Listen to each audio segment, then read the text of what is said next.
এমনিতে আপনারা সাধারণভাবে স্বাস্থ্য খাতের সকল বিষয়াদি সম্পর্কে অবগত, অতএব আপনারা জানেন যে এই কাজগুলো অনেক বেশি চ্যালেঞ্জিং এবং এর পাশাপাশি স্বাস্থ্য জনশক্তির যে ক্ষোভ বঞ্চনা সেগুলোর অবসান করাও জরুরি। আপনারা গতকাল আপনারা জেনেছেন যে হাইকোর্টে দীর্ঘ 12 বছর যাবৎ একটি রিট চলমান ছিল, যেটির অবসান হয়েছে, সেটির রায় হয়েছে এবং সেখানে প্রিফিক্স ডাক্তার লেখার বিষয়টি সুস্পষ্ট নির্দেশনা দেওয়া হয়েছে।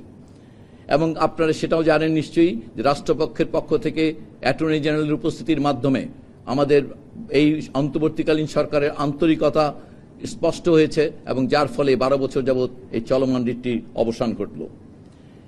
এছাড়া একটি সাধারণ চিকিৎসকদের পক্ষ থেকে একটি এই রায়ের প্রেক্ষিতে একটি এক্সপেকটেশন এসছে যে রেজিস্টার্ড চিকিৎসক অর্থাৎ MBBS BDS ছাড়া অন্য কেউ স্বাধীনভাবে প্রাইভেট প্র্যাকটিস করতে পারবেন না। এই বিষয়টি আমরা পূর্ণ রায় পাওয়ার জন্য অপেক্ষা করছি।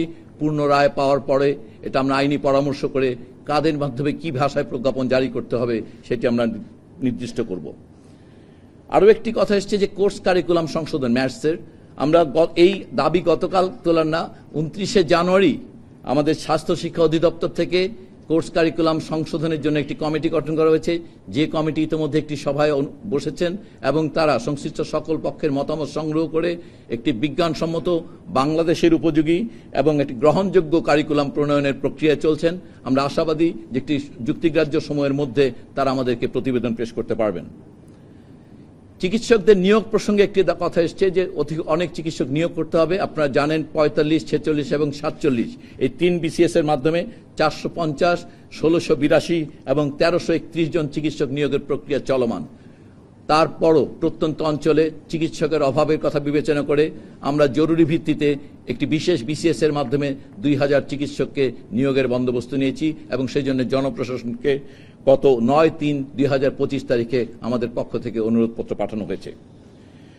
আরেকটি বিষয় আলোচনায় আসছে, সেটি হচ্ছে চিকিৎসকদের বয়সসীমা। আগে যখন সাধারণভাবে BCS এর অন্যান্য ক্যাডারের বয়সসীমা 30 ছিল, তখন চিকিৎসকদের 32 ছিল। আপনারা জানেন কিছুদিন আগে তাদের বয়সসীমা সাধারণভাবে সব ক্যাডারের 32 করা হলেও দুর্ভাগ্যজনকভাবে চিকিৎসকদের বয়সসীমাটি বাড়ানো হয়নি। আমরা একটি অনুরোধপত্র তাৎক্ষণিকভাবে পাঠিয়েছিলাম, কিন্তু সেটি জনপ্রশাসন কর্তৃক বিবেচিত হয়নি। আমরা গত 5/3/2025 তারিখে আমরা এই বিষয়টি পুনরায় বিবেচনা করার জন্য স্বাস্থ্য পরিবার কল্যাণ মন্ত্রণালয় থেকে জনপ্রশাসন মন্ত্রণালয়ে অনুরোধপত্র পাঠানো হয়েছে। মানহীন মেডিকেল অ্যাসিস্ট্যান্ট ট্রেনিং স্কুলগুলো বন্ধ করার কথা বলা হয়েছে। এটি একটি চলমান প্রক্রিয়া। এটা প্রথমে চিহ্নিতকরণ এবং আপনারা জানেন যে সেই হিসাবে বিশাল সংখ্যক ম্যাথসকে চিহ্নিত করা হয়েছে মানহীন, যেগুলোতে ভর্তি প্রক্রিয়া এখন বন্ধ আছে।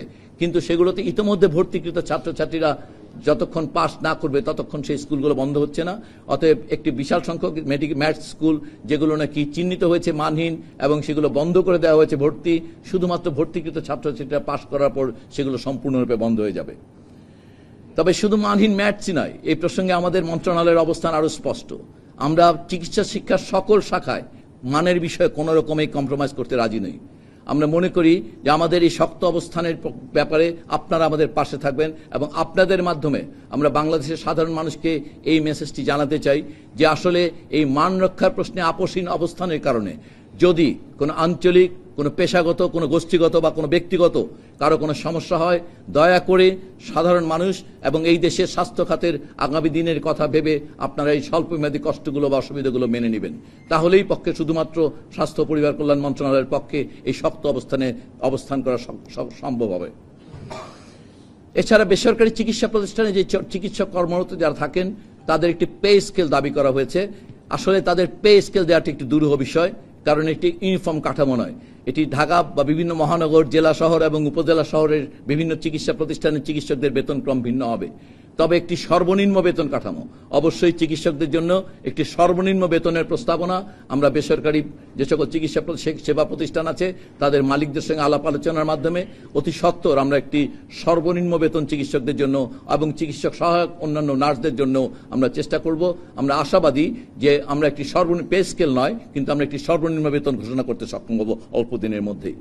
আর স্বাস্থ্য সুরক্ষা আইনটি আপনারা জানেন দীর্ঘদিন যাবত আলোচিত, বহু বছর যাবত, এবং আমরা ওই দায়িত্ব প্রাপ্তির পর এটাকে প্রায় চূড়ান্ত করে এনেছিলাম। কিন্তু ইতোমধ্যে স্বাস্থ্য সংস্কার কমিশন কিছু পর্যবেক্ষণ দিয়েছে যেগুলো আমরা ইনকর্পোরেট করতে আগ্রহী, এবং সে কারণে এই স্বাস্থ্য সুরক্ষা আইনটিকে এটিকে তাদের যে পরামর্শগুলো এটি আগামী 18 তারিখে আসবে বলে আমরা আশাবাদী। আশা করি তাদের এই পরামর্শগুলো আসলে সেগুলোকে ইনকর্পোরেট করে আমরা অতি সত্বর এই স্বাস্থ্য সুরক্ষা আইন, অথবা এটার নাম পাল্টেও যেতে পারে স্বাস্থ্য সেবা বা চিকিৎসক সুরক্ষা আইন, যে নামই হোক না কেন, আমরা এই সংস্কার কমিশনের পরামর্শ এবং ইতিমধ্যে সকল স্টেক হোল্ডারদের পরামর্শের আলোকে এগুলোকে পরিমার্জন করে আগামী 2-3 সপ্তাহের মধ্যে আমরা এই স্বাস্থ্য সুরক্ষা আইনকে জনসমক্ষে আনতে পারবো।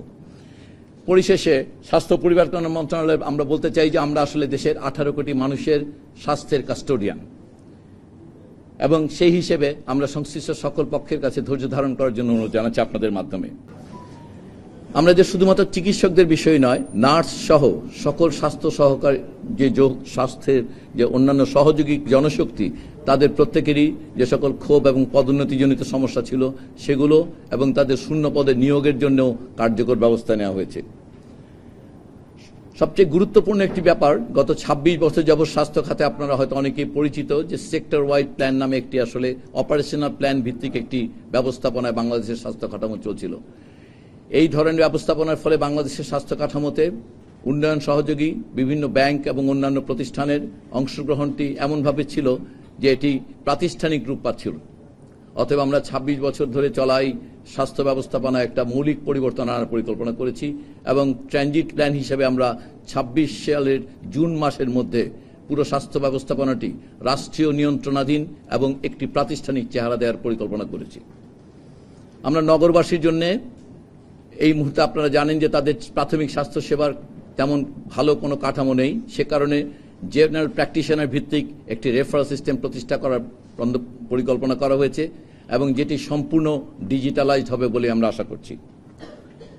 বাংলাদেশের সবচেয়ে প্রশংসিত খাত ওষুধ, কিন্তু এই ওষুধ খাতের অর্জনগুলোকে হেলথ বেনিফিট, মানুষের স্বাস্থ্য সুবিধায় অনুদিত করার জন্য যে সকল বাধা আছে সেগুলো অপসারণের জন্য আমাদের মন্ত্রণালয় থেকে উদ্যোগ নেওয়া হয়েছে। আমরা আশাবাদী যে রাষ্ট্রীয় মালিকানাধীন একটি প্রতিষ্ঠান এসেনশিয়াল ড্রাগ কোম্পানি লিমিটেড, সেটি সক্ষমতা বৃদ্ধির মাধ্যমে আমরা দেশের সকল মানুষের অত্যাবশ্যকীয় ওষুধের চাহিদা পূরণের জাতীয় সক্ষমতা অর্জন করতে পারবো আগামী কয়েক বছরের মধ্যেই। আপনারা জানেন যে আমরা স্বাস্থ্য ঝুঁকি বিবেচনায় ই সিগারেট নিষিদ্ধ করেছি এবং টোবাকো আইন সংশোধনের জন্য উদ্যোগ নিয়েছি, এবং আমরা আশাবাদী যে আমরা টোবাকো আইনের পর্যাপ্ত সংশোধনের মাধ্যমে সাধারণ মানুষের স্বাস্থ্য ঝুঁকি কমানোর কার্যকর ব্যবস্থা গ্রহণ করতে পারব।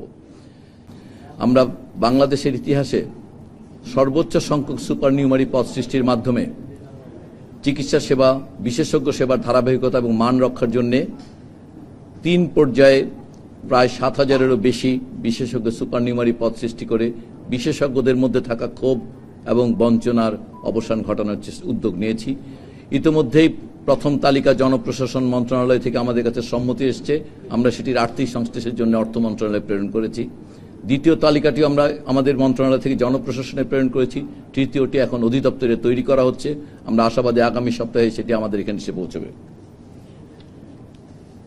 আপনারা জানেন যে এর আগে বেসরকারি ট্রেনিদের ভাতা বৃদ্ধির বিষয়ে গত জানুয়ারি থেকে তাদের প্রথম দফা ভাতা বৃদ্ধির বিষয়ে মন্ত্রণালয়ের পক্ষ থেকে উদ্যোগ নেওয়ার ফলে তাদের প্রথম দফা ভাতা বৃদ্ধি করা হয়েছে, এবং জুলাই থেকে তাদের দ্বিতীয় দফা ভাতা বৃদ্ধির বিষয়ে অর্থ মন্ত্রণালয় থেকে ইতিমধ্যে আদেশ অনুমোদন দেওয়া হয়েছে।